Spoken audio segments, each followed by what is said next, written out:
Hello, everybody. Let me just see how that sounds. I like to have the music going in the background.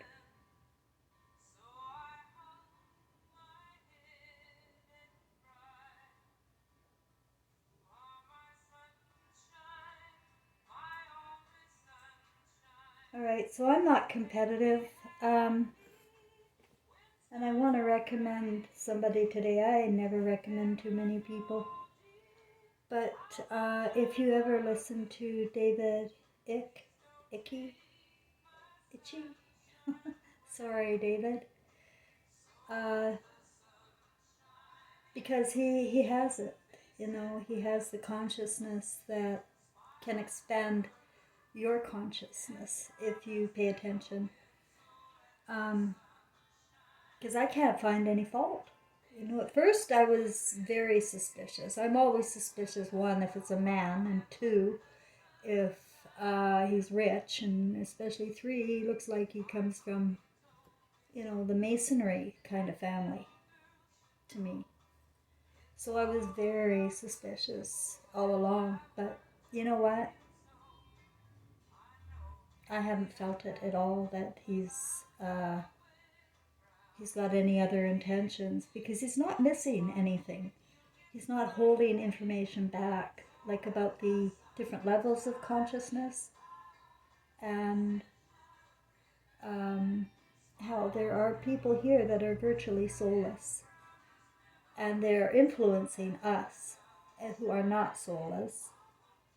If you have emotion, you have the spirit of God, and your emotion comes from love, because you weren't born with fear or hate. It comes to you through the consciousness here, but it's only here. And it depends on your family circumstances and your environment on how much influence you get with the evil consciousness. But it's here. And it's influenced now all of our universities, schools, all of the religions. I did this sort of a crafty thing in a park in Montreal. I didn't know what it meant at the time. I was just playing with scissors and things. And I just wanted to do some art. I find art very healing. And at the time, it made no sense. But there, it felt like it was me coming out of the stars and looking at these religions. And the one at the top is what's blocking our eternal consciousness of love. And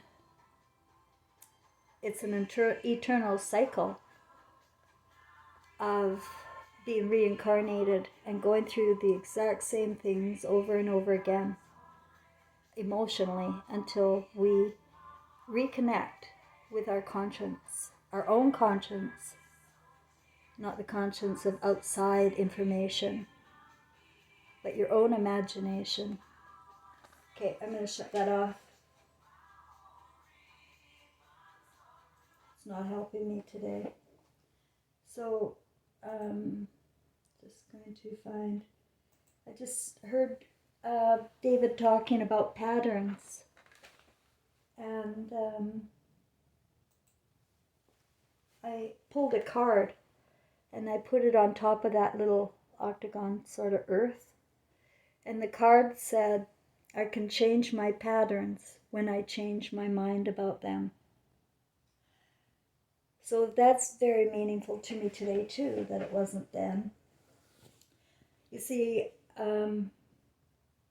it's our thoughts are controlling our imaginations, and our thoughts are being controlled by the government and Hollywood and religions.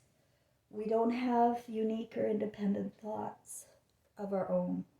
And if we have unique, independent, some thoughts that people don't know about, they tend to put it down, demonize it, and call you a crazy conspiracy theorist. Because it doesn't suit the popular agenda and consciousness. So you gotta pretty much gotta be willing to break out of this consciousness that we have been fed through our media. We have to. To control your own thoughts is a beautiful thing. It's a powerful thing, and I want to teach you how to do that through my own stories. That's how I've been doing my little program here, is by example, by sharing my very personal experiences and journey. Because this is my journey, I am stepping up and telling you this is that I am taking on the role that I've taken on because I feel like it. And my imagination for me is huge. Like I feel like I've touched every single corner of life in some way, in some manner. Can you see my chartboard? I got it up there. Control your thoughts. Now, how I'm going to do it is I've got to show you how I'm going to do it with quitting smoking, because I really don't want to quit smoking. You know, I want to show you how I got to manifest for myself, and so that you can, if you want, practice self-hypnosis yourself. Even David Icke, he has a hypnosis sponsor. So I really like him. Hypnosis is a way of you reaching into your spirit and getting to know yourself better. Self-awareness is what you really need now, on your thoughts, what you're thinking all the time, how you're feeling, and being more conscious of what side of the realm you're thinking on all the time. I have been to different dimensions in my dreams. I have seen what it's like when you die. I have felt the emotions of my deceased loved ones, and they don't die. The emotions do not die. When you're back to your sensitivities again and your energy of love, you are affected by sorrow, and you want to solve problems with sorrow. You know, you investigate feelings. That's who we are. We're energy of love, originally. So now how am I going to control my thoughts for this quitting smoking? I have to change my patterns, right? So that's how I'm going to start. I got to realize that because I've been smoking for 50 years. I don't know what kind of vice you have. Maybe you want to give something up too. But for me, my comfort's been here for 50 years, plus my mother smoked. It's just I've always had it around me. And it doesn't bother me at all. I quite enjoy the comfort. But it also, you know, it takes up a lot of time, a lot of money. And I'm really not sure about the health aspect. I really have my doubts about it being the cause of cancer after what I've been through in my experiences, in my journey, in my dimensions, let's call it. That's what it is. The imagination is infinite. It's infinite. And you can manifest anything in your imagination with your thoughts and your words. So for me, anything is possible. And I accept lies. Lies block the possibilities.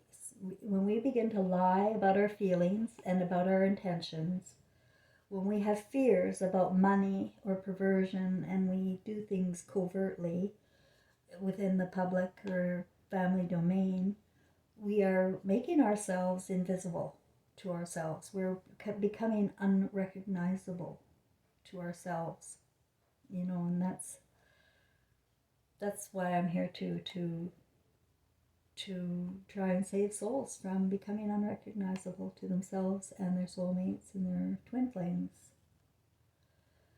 by connecting me again with love, the emotional side of the spectrum that we don't have here. It's very godless here in people. The words are there, the politeness is there, the action is there, the auto emotion of going to church and doing your prayers, and these things are all there. And you sure, but you sure know when you ruffle any of these robots' feathers, they sure get angry real quick with you, and they want to shut your light out.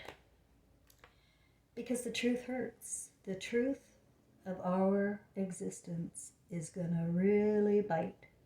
At first, you're going through darkness. It's a dimension of darkness. And it is dark. It's dark here and it's dark on the other side. It's a dimension of darkness when we are facing the truth. Because we have grown used to being dependent on God, which is outside love, instead of being God inside love. And so who's running around here being God? Nobody. Everybody's looking for love in all the wrong places and ending up destroying themselves in the process. But we do dwell in the state of mind that we die in. And so I'm here to help people dwell in a higher consciousness than they are right now. Because if you get it now, you don't have to go through this again. You will be in a different realm of thinking, and your manifestation, your next world will be completely different. I know it. I feel it to my core. If we can get it, if we can end this rule, and I'm going to call it Satan's rule because it's a consciousness of Satan. David Icke says it is from, non-human alien beings from before. I'm not sure of that because of the closed system we have in the simulation. We have a closed system. People can't get in and people can't get out.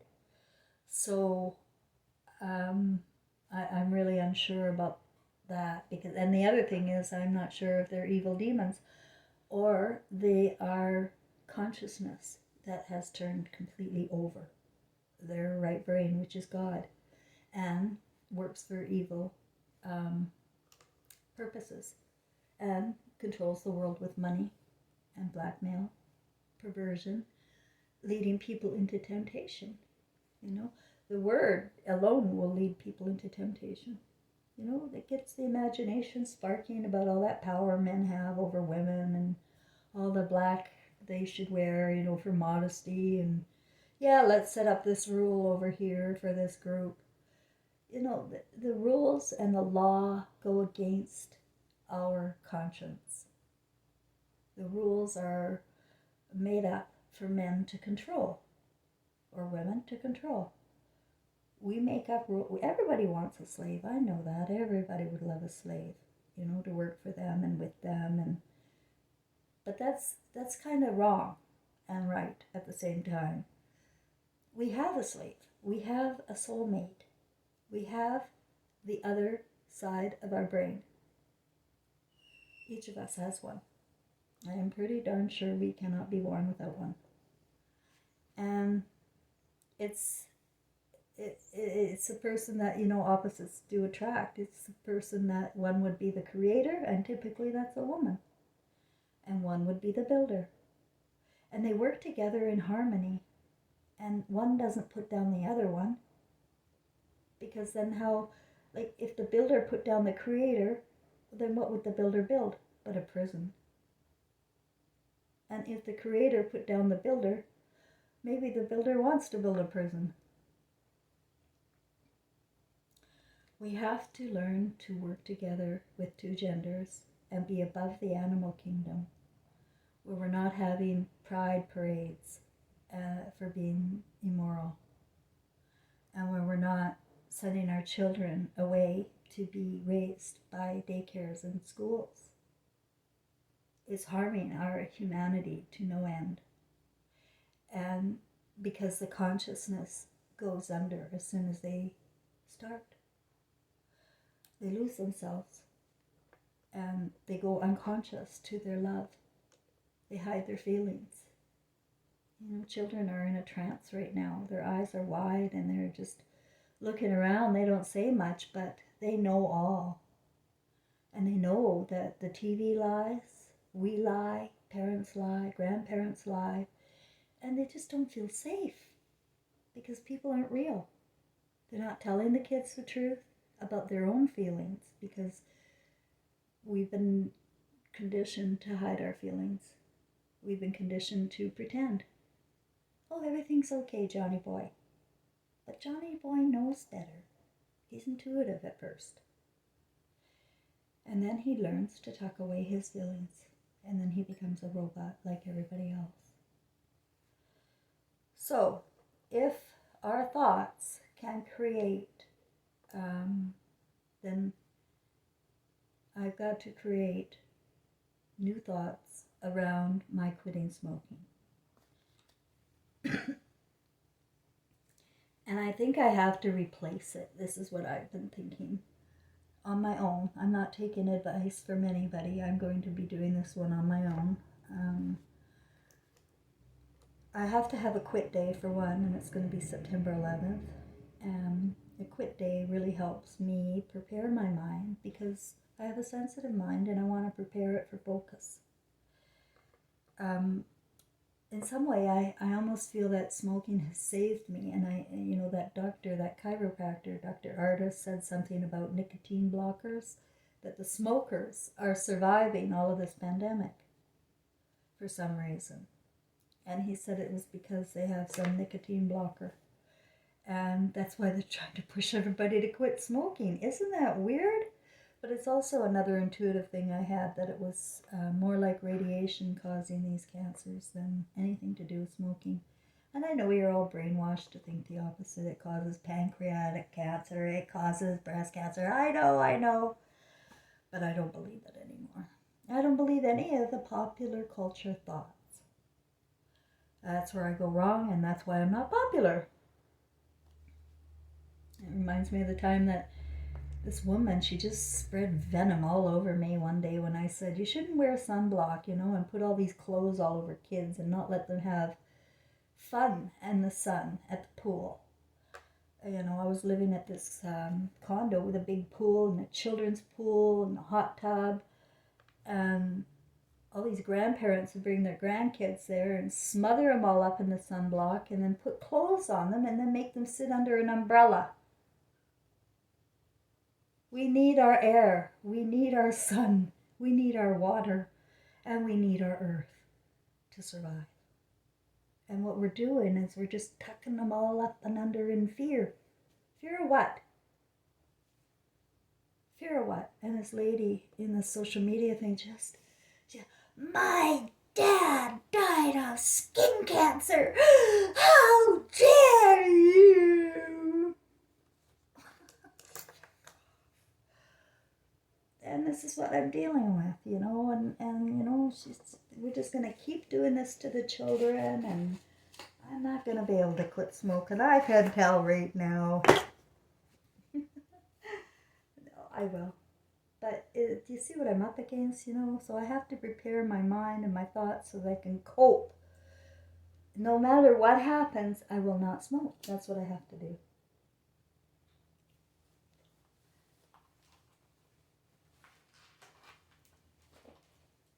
And I will be doing hypnosis. And what that is put myself in a deep state of relaxation.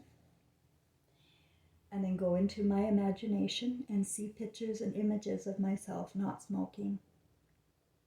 Of my new life without smoking.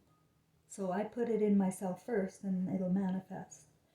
And that's going to be the majority of what I'll do to prepare my thoughts for this September 11th.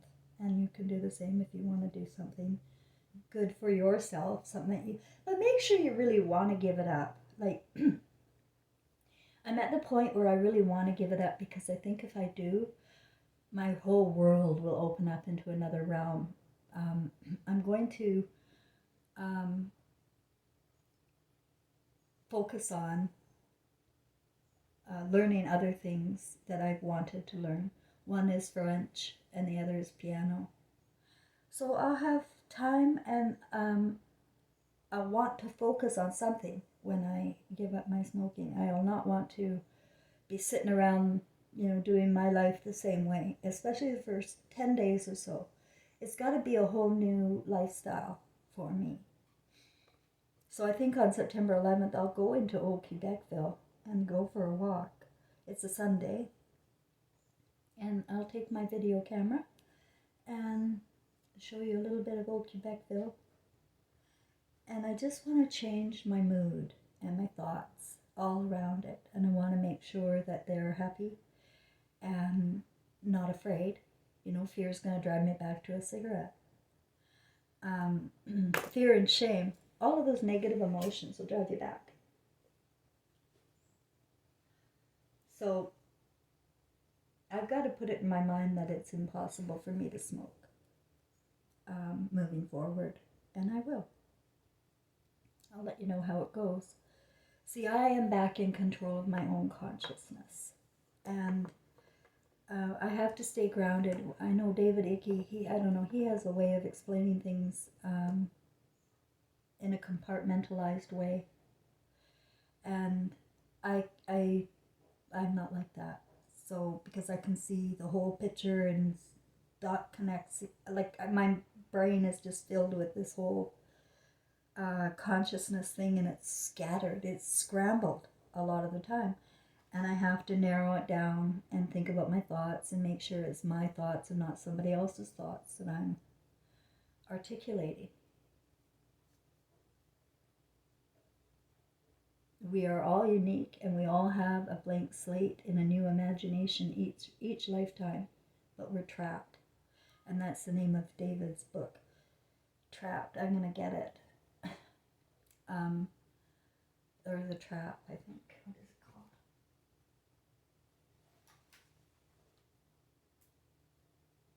Can't remember. The Trap or Trapped. And not that I really read a lot of other people's stuff. I really don't want to anymore. I like to read true stories, and so many people are full of pretense that it's hard to find true stories anymore. Everybody has an intention of making money or getting famous or something. So you wonder, how much of it is fantasy and how much of it is real. But you have to, put a little bit of trust in some people. And I do. I put trust in people until they flip it over on me and tell me that Jesus Christ is coming to save everybody. Then I have to go. It's very difficult in this dimension to cope with the popular culture. And I'm just happy that anybody is here following me at all. That I actually say that the world is godless without God being in us. Without our energy of love, that spark, that one where we just want to love and give and feel for other people.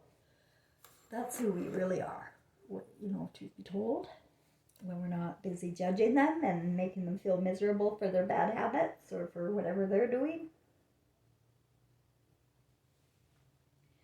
We got to stay out of people's lives. Anybody, me too, stay out of my life. I'll stay out of yours. It's just a matter of sharing stories and sharing from your own heart, what you're going through. Giving advice is all we're trained, all we get all day long in school, and then all we learn to do with others. And it's just this constant influx of information we don't need. It's more quiet time, more playtime.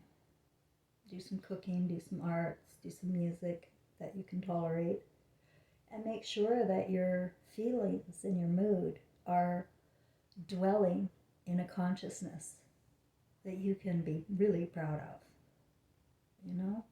That you can look back and say, oh, thank God I didn't fall in that trap.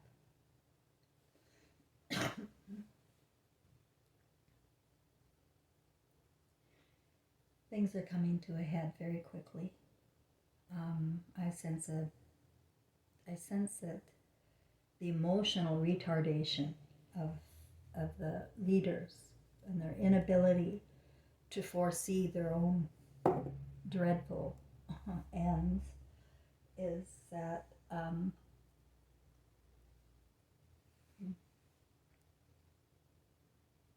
sorry, my landlord's out there.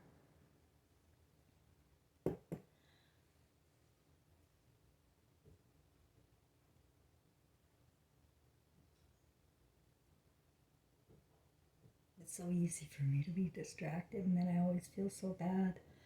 And my thoughts will be taken. That's because I have so many different channels of thought, and then if I can't get back to that channel that I was on, it feels bad. That's what ADHD people go through all the time. And then they look like airheads or something, and they annoy the hell out of people. I know that.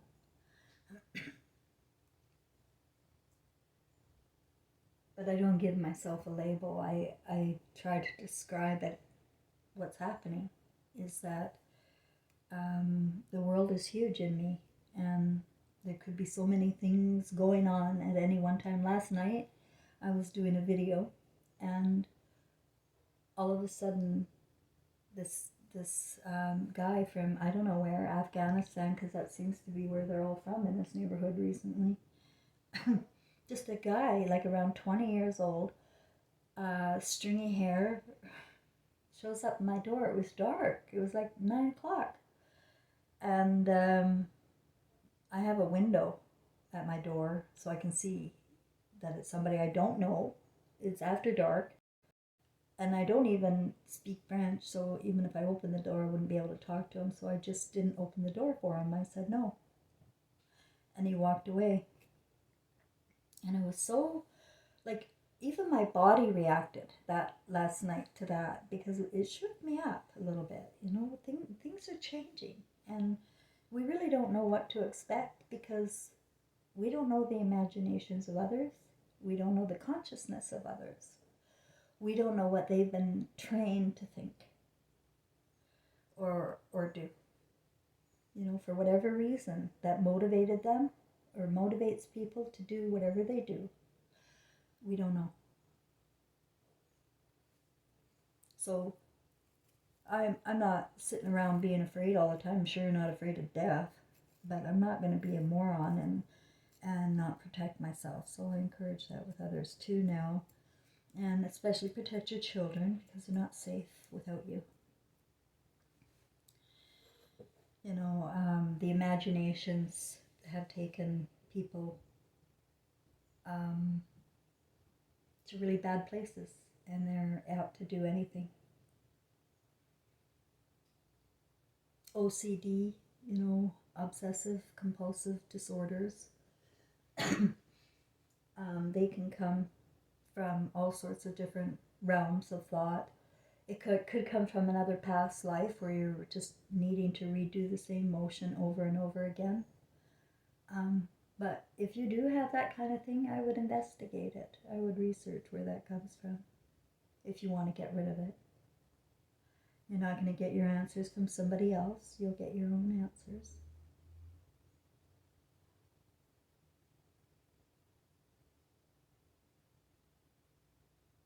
We'll always have our own answers. Ask yourself. Knock on your own door.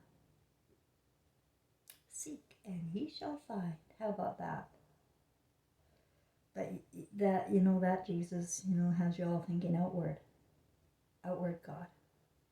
It was twisted. It was flipped 180, because that's not the Jesus I know. You got to go inside, and you are the manifester. Don't judge anyone. Take your beams out of your eyes before you judge. Never take money from widows while calling yourself rabbi or father. Don't wear fine clothes of silk with those titles and taking money. And that's all we do here. We give ourselves titles and take money.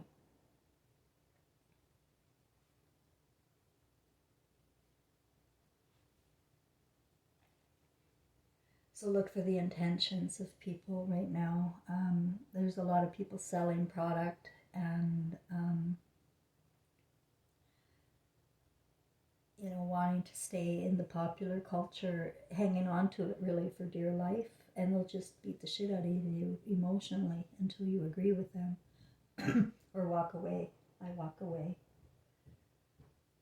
Sometimes I give them a little smack in the comment, just to use my words to show them how retarded they really are in thinking.